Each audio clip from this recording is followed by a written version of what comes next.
Excellency the Vice President, the Right Honourable Speaker of Parliament, His Lordship the Chief Justice, Right Honourable Deputy Speaker, Right Honourable Prime Minister, all the other distinguished leaders and wananchi who are here, and those who are listening, members of the diplomatic corps, countrymen and countrywomen. Today, the 9th of October, 2021, is the 59th Independence Day anniversary of Uganda. In these past 2 years, 2020 and 2021, the new Uganda, the Uganda that rose after so many problems, has shown that it can stand on its feet and defeat any challenge.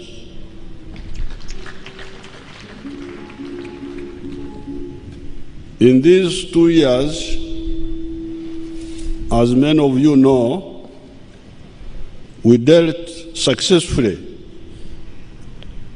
with the problems of locusts invasion. Do you remember that? People were saying that enzige zigenda kumalawo emmere. Wapi? Enzige twazimalawo zonna. Sirowooza nti enzige zaalyako wadde muwogo. Era mpulira nti n'abazzukulu be basinga okuzirya.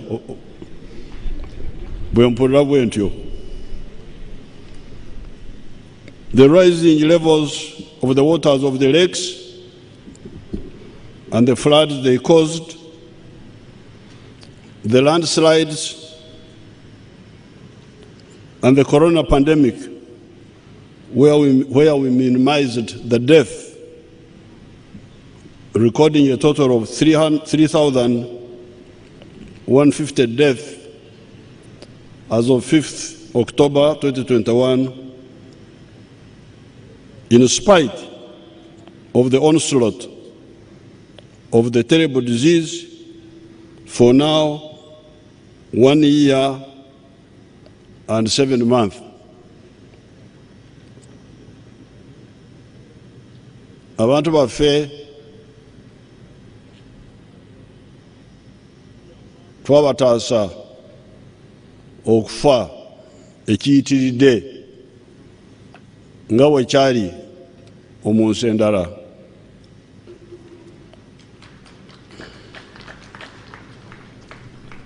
But I would like to warn you, stop running around and stop traveling outside. Recently, I was persuaded to go to Dubai. I was a bit reluctant, but I was persuaded, and then I had to pass through Ethiopia to attend the inauguration of the Prime Minister. And although especially the Dubai people are very strict, and of course we had checked here, everybody had been immunized. In my team, the president's team, we came back with 3 coronas, 3 corona infections, 2 from Dubai and 1 from Ethiopia. I don't know, this does not include those ministers who went. Be careful about those ministers.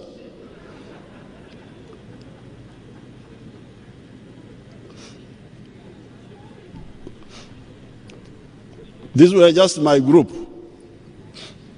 And one of them was the mechanic of my aircraft who was sitting with us in the aircraft. So when we came back, they had to check us again. We are still all right. But we shall have to check again after a few days. And you can imagine, especially Dubai, they are very, very strict. They are not like other places. But still, these people picked up those cases there. So, please, avoid all these unnecessary troubles. Shimanyi kyemunoonya eyo Abannayuganda gye batera okwenjeera. Minimize those troubles. We don't have to travel. All those challenges, notwithstanding, and in spite of the indiscipline of some actors, we successfully held the 2021 general elections for President, Parliament, and local governments on time.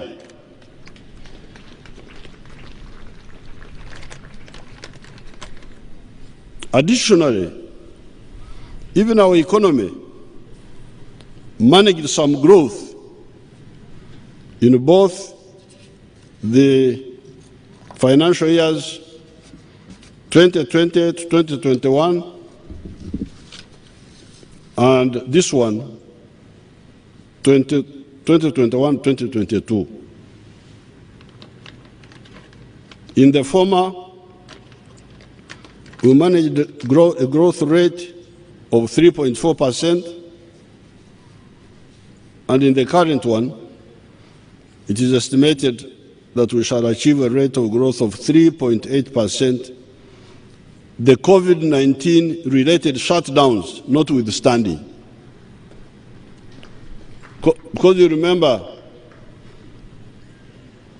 some sections of the economy are totally shut down. The hospitality industry, our drunkards in the bars, all those have been shut for a long time. But still, the economy did not register minus. It was able to achieve a modest rate of growth. By end of June 2022,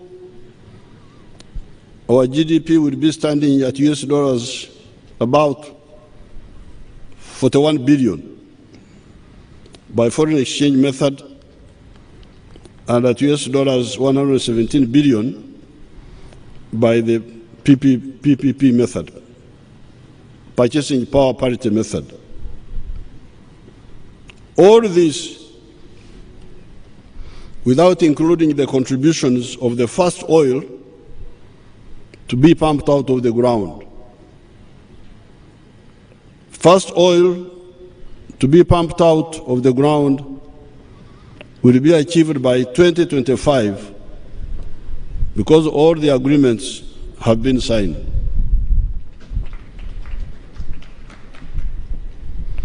All these achievements are in spite of the corruption of some public officials, including some political actors. I congratulate the whistleblowers who patriotically expose these criminals, parasites, and traitors to their own people.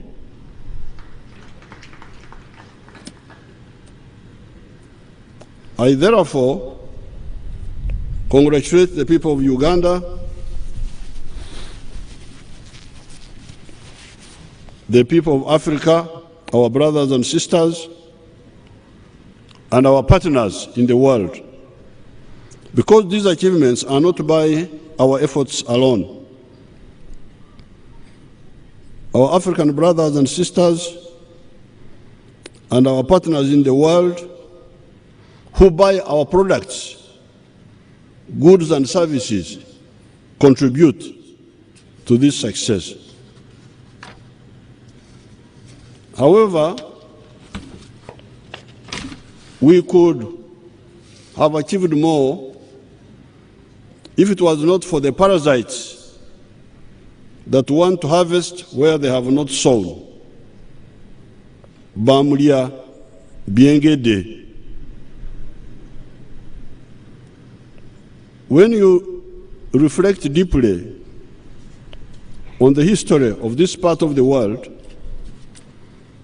you will notice the phenomenon of the two actors. The producers of wealth, those who produce goods and services, and the parasites, those who want to eat and even prosper without working. Between 800 AD and 1400 AD, what is now Uganda and the surrounding areas of Africa experienced stability and progress under the dynasty of the Bachwezi. There was a dynasty which controlled this area during those almost 500 years. That is why the Wananchi transformed the known Bachwezi into Ulubares, small gods. These are Mukasa, called Mugasha by the Banyankore, Wamala, Mujenyi, Ndahora, Kagoro, Isimbwa, Chomya, etc. The area was united politically. Buganda, Bunyoro, Ankore, Toro, Buchiri. Buchiri, that's what we call Lango. Lango is called Buchiri. Busoga, as well as the surrounding areas that were put in the other sister African states by the colonial borders. During this time, the wealth creators, and I would like to enumerate them. Who is the creator of wealth? These were cattle keepers, known as Avarisa in one of the dialects, crop farmers, Abahinji, blacksmith, Abahesi, backcloth makers, Abakomaji, carpenters, Ababayizi, clay workers, Abanogozi, bow and arrow makers, Abatanaji, lake and water specialists, Abadimbi, healers, Abafumu, surgeons, Abajenji, foretellers or prophets, Abaraguzi. We even had funeral service providers called Abahisi, fishermen, Abajubi, etc. could operate peacefully during that time, it seems. On account of some unclear reasons, this empire collapsed around 1400 AD. And the smaller kingdoms that we know succeeded this united political unit and came with the endless wars, Entaro, raids for cattle, Kunyaga, fomented by these small kingdoms and their myopic managers. The wealth creators were disturbed by these activities. God always mercifully helps Africa. Having lost the hieroglyphic writing of ancient Egypt, our ancestors in the Great Lakes depended on oral history. However, some natural phenomena help us to date events that would otherwise have been difficult to determine. Such a phenomenon, by divine command, was the eclipse of the sun of Wirakabiri that occurred on the 17th of April, 1520 AD at Ebiharwe, mile 9 from Barara on Masaka Road. When the eclipse occurred, the Munyoro king, Olimi Ruitamahanga, as well as his army, fled in terror and abandoned the large herds of cattle he had raided from Rwanda. The Banyankore took these cattle, and they are known as Empenda Yamunoni, whose translation is not clear to me, or Endugahaiguru, easier to translate because it means gift of heaven. Banyankore just took advantage of those cows, which this Munyoro king had stolen from Rwanda. The ruler of Ankole at that time was Nyabugaro, who was number 4 in the post-Bachwezi dynasty. The ruler in Buganda was Nakibinge, who was later on killed by the same Olimi Ruitamahanga. That Ruitamahanga is translated as destroyer of neighbors. This is what these kingdoms were doing, causing war among ourselves, and those little tyrants praise themselves. This is just one example of how these post-Bachwezi rulers were disturbing the peace of the wealth creators in this part of the world. The capitals of the Bachwezi that are known are Ntutsi and Bugobya-Mugenyi, both in Sembabule district. And the archaeological items from there have been dated by Professor Sutton as having been used between 900 AD to 1350 AD. Whatever man sows, that is what he reaps, the Bible says. The small kingdoms could not survive when the imperialists arrived. Even in the colonial times, tribalism encouraged by the small kingdoms continued, now reinforced by the new divisions on behalf of God, fomented by the newly introduced religions of Catholicism, Protestantism, and Mohammedanism. It is a tragic comedy to read what Captain Lugard wrote about events here in Uganda in the 1890s.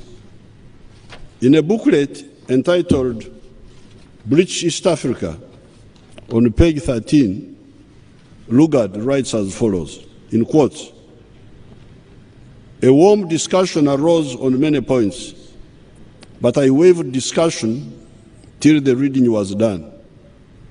Then the chiefs were for signing, but the king here they mean Mwanga, but the king held back and giggled and fooled."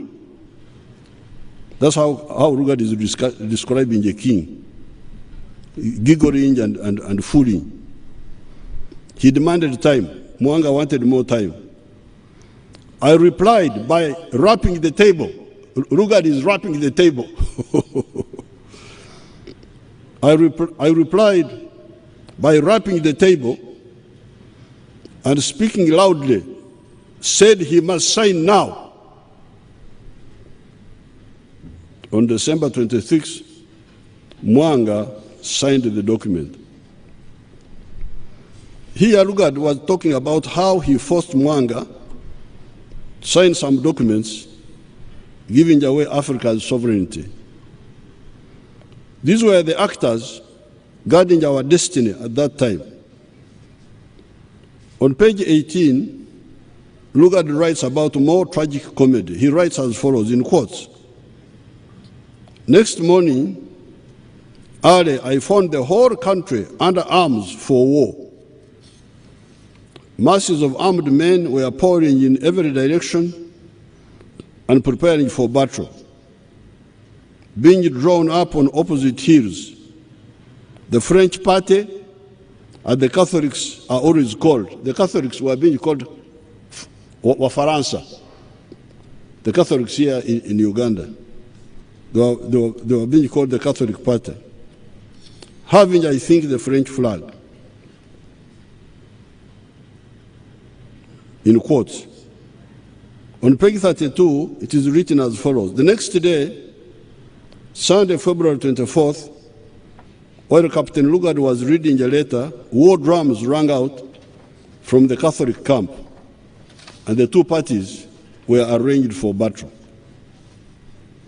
On page 41, it is written, and in quotes, "As in his negotiations with the Catholic party, so in those now going on with the Mohammedans, Captain Lugard was much annoyed and obstructed by the grasping selfishness of the Protestants, who, while anxious enough for peace to be concluded, wished to retain everything for themselves."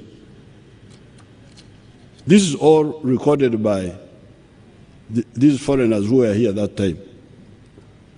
These events were taking place around 1890. The other party being referred to as the Protestant party, known as Ingereza, the English.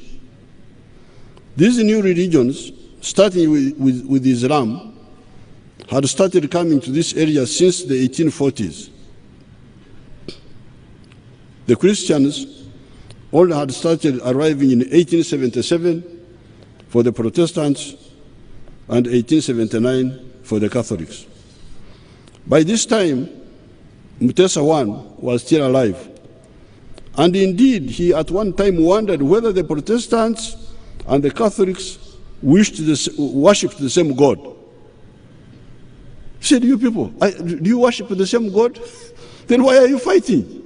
This was Mutesa now, a man who was a traditional believer, wondering about these wonderful Christians, the way they were behaving.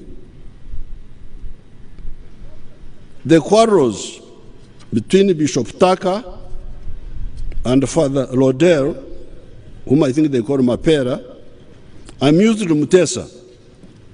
In the book by Bishop Tucker, entitled 18 Years in Uganda, East Africa, on page 9, he writes as follows, in quotes: We were not interrupted by them, however, until prayers were over, and I began to read the scripture. I had read only the first verse when Mutesa, this is Mutesa 1, not the Mutesa, the later one. When Mutesa, in his usual abrupt style, called to a coastman. Coastman, these are the Swahili, people who are coming from the coast, from East African coast.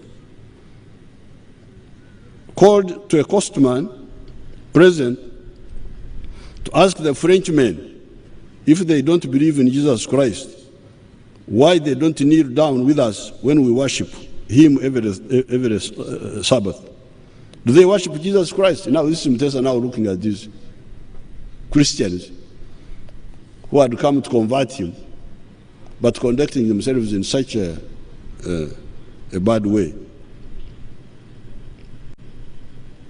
It is so sad to see brothers and sisters agreeing to be torn apart by external influences in such a manner and after such a short time as to act against their own interests, such as peace, wealth creation, etc.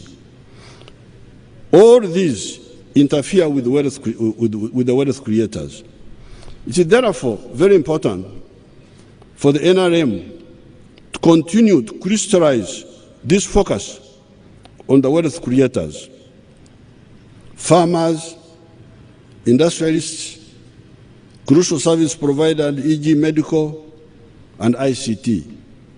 Those who seek power and influence, kings, priests, politicians, etc., should have the sensitivity to ensure that their activities should never interfere with the work of the wealth creators. There was rinderpest in 1893 when a lot of cattle died in the Ankole-Kigezi area and maybe in other parts of the world. My great-grandfather, Kashanku, managed to save 7 cows from that rinderpest on account of their strong immunity. By the time he died around 1915, those cattle had multiplied. My grandfathers, who were never in the government, continued to multiply those cattle. Our fathers, who were never in the government, continued to multiply those cattle. I have continued to multiply these cattle along with my children, many of whom are not in the government. It is us, the crop farmers, the cattle keepers, the fishermen, the manufacturers, the service providers, the artisans that feed the country and provide other goods needed, that earn foreign exchange for the country, that create jobs, that pay taxes, etc. The attitudes of the wealth creators are actually captured in the 4 NRM principles of patriotism, Pan-Africanism, socio-economic transformation, and democracy. Genuine wealth creators cannot believe in sectarianism because their economic activities will have exposed them to the importance of the market of a united Uganda. They soon also understand the importance of the wider African market.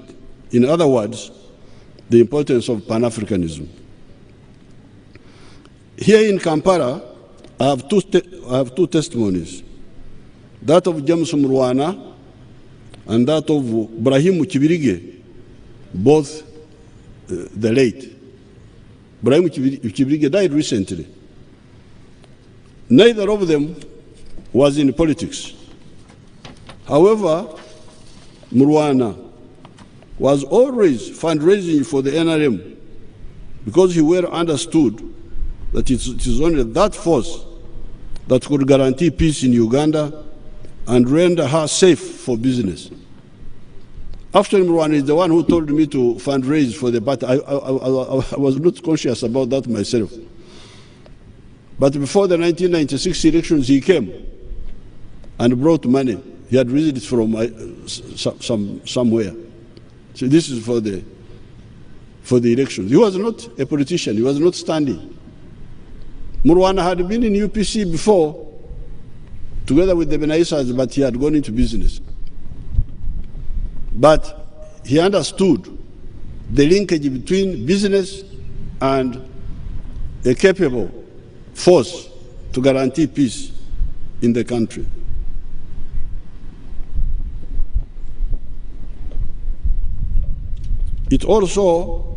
NRM also had private sector friendly policies, like the ban we imposed on the export of used batteries, which was what Murwana asked me to do for his company, so that he gets batteries to recycle. Murwana only asked me one favor, said, please ban the export of used car batteries. And I banned them. And that was all. Murwana could now get all the batteries and recycle them. One time, I had gone to Hotel Africana for a meeting. Brahim Kibirige was worried. I found him there.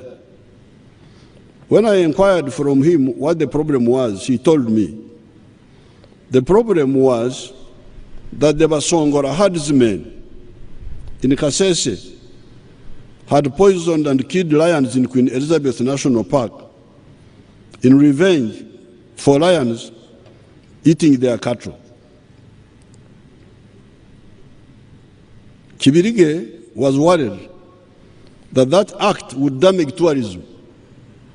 You see, this is the difference between wealth creators and parasites. Kibirige is here in Kampala, but he's worried with what is happening in Queen Elizabeth National Park. Why?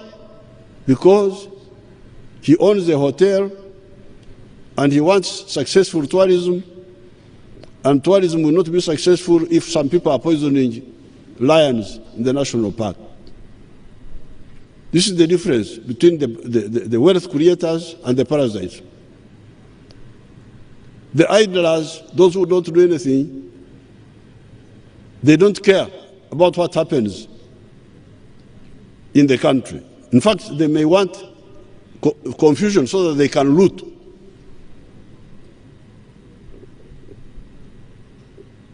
So that's why the NRM should keenly study these two groups. As you know, he built a hotel in Moroto, Karamoja. Before he died, Brahim Kibirige had built a hotel in Moroto. His concerns were national, and his investments were national. And I hear, even Pan-Africanists, I heard that he had invested even in other African countries. He understood the usefulness of Uganda and Africa. When they were burying Ibrahim Kibirige, I didn't go. I don't want to attend these burials in this time of Corona. But I saw people talking. I never heard anybody talking about this. Actually, one of them was talking about the clan. One of the people was on that function. The importance of Kibirige was not the clan he came from, because there are many clans, people who are just doing nothing. The importance of Brahim Kibirige was that he had got spectacles which could see value in a united Uganda, a united Africa. That was Brahim Kibirige. Since nobody said that at that burial which I saw, I'm now saying it, because I'm here now.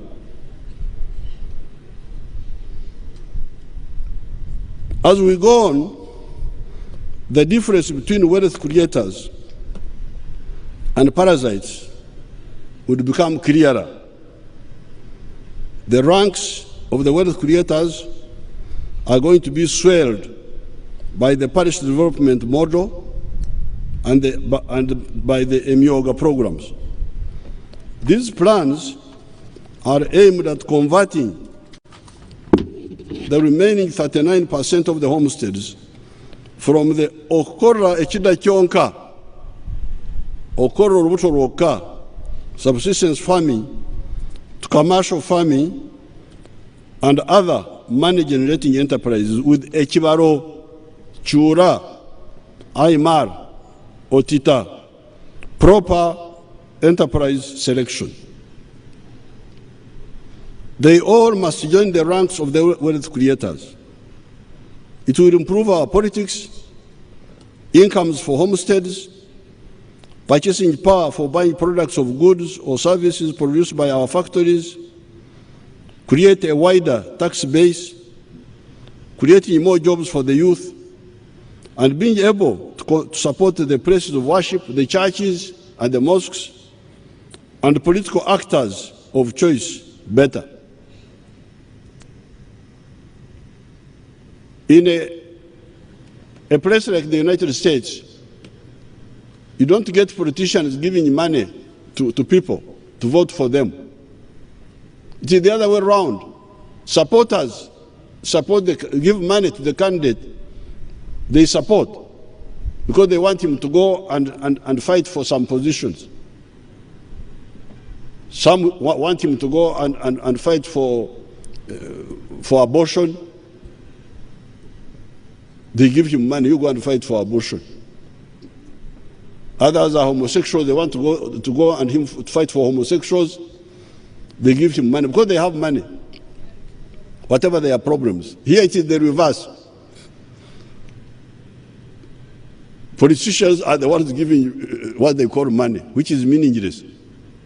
2,000 shillings in 5 years, of what value is that?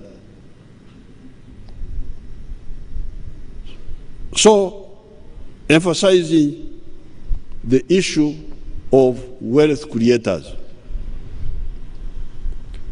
In conclusion, I seem to detect a linkage between wealth creation with patriotism and Pan-Africanism, and idleness with parasitism, working for foreign interests, and anarchism. Mao Zedong had detected something similar in China. That is why he talked of the unity of the four social classes, including the national bourgeoisie and isolating the comprador bourgeoisie, those whose economic interests were in service of foreign interests. I think the four positive classes in Mao Zedong's strategy were the national bourgeoisie, the workers, the proletariat, the peasants, and the patriotic petty bourgeoisie, such as teachers, health workers, etc. The feudalists and the comprador bourgeoisie were the parasitic group.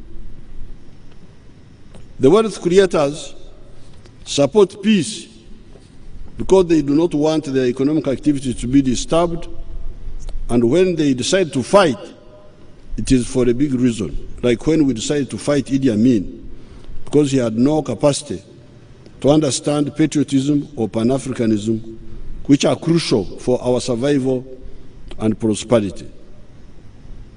In 1970, I decided to work with UPC, although we did not fully agree on all issues. However, with UPC, there was some possibility to push for some wealth creation efforts, e.g. restructuring the ranches, and also some Pan-Africanist efforts, e.g. the East African Federation.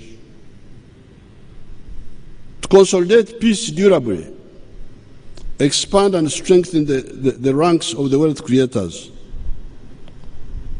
we must ensure that the wealth creators are more in number. Right from the beginning, the NRM emphasized the point of protecting life and property. It was actually point number 2 in the 10 points program. And it is principle number 3 in the 4 principles of the NRM, which is socio-economic transformation. You cannot transform society without wealth creation. The NRM returned the properties of the Indians because the country was using their entrepreneurship, the entrepreneurship of these Indians, to contribute to the transformation of our society. Let everybody embrace wealth creation and the principles and strategies that support it, which are patriotism, Pan-Africanism, socio-economic transformation, and democracy, and avoid idleness, dependency, and parasitism. I congratulate the Operation Wealth Creation for, in the last 8 years, helping us to reduce abakorera ekida kyonka, subsistence actors, from 68% of the households to now 39%, according to the latest UBOS survey. Let us use the parish model, parish development model, or the Myoga program to convert all these into operators in the money economy with Echibaro. The USA, which is a new country, this powerful country called United States, is a new country. You hear, in this speech, I was telling you that in 1520, our little kings who are running around here, we are busy fighting one another and disturbing us. At that time, the United States was not there. There was no country called United States of America. Yes, Columbus had just arrived, 1492, 94, Columbus had arrived in the New World. But by this time, when our little kings were causing trouble here, there was no United States. It was in 1623 that the first group of people from Europe went to the US, almost 100 years from the time of our little kings, the ones I quoted, who were causing trouble here.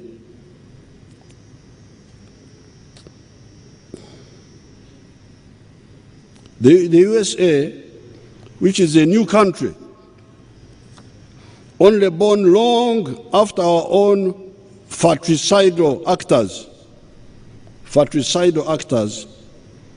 of 1520 AD in the persons of Olimi, Ruitamahanga, Nyabugaro, and Nakibinge, is now a superpower. This new country, which was created long after our little kings here, is now a superpower. Why?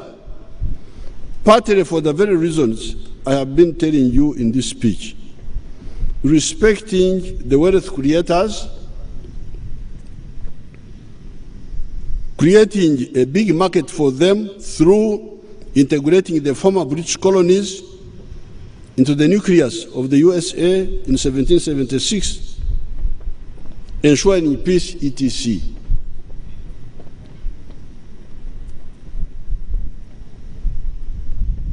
The NRM always believes in reconciliation. However, reconciliation must be around healthy principles that can create growth and transformation, not stagnation and sterility. Let us not repeat old mistakes. Africa has suffered enough. The future is bright if we act right.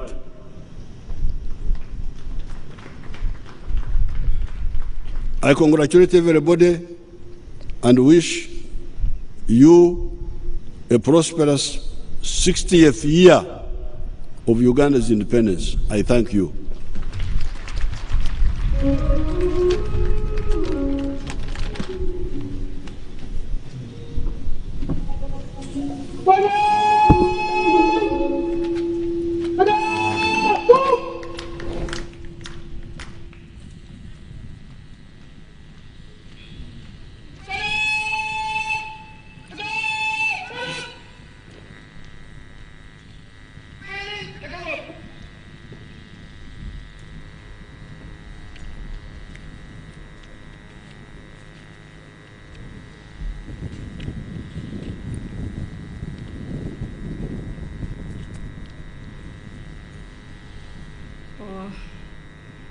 With delegated authority from the Director of Ceremonies, Allow me to thank you, Your Excellency, for that teacher in you always, giving us part of the history that most of us do not know.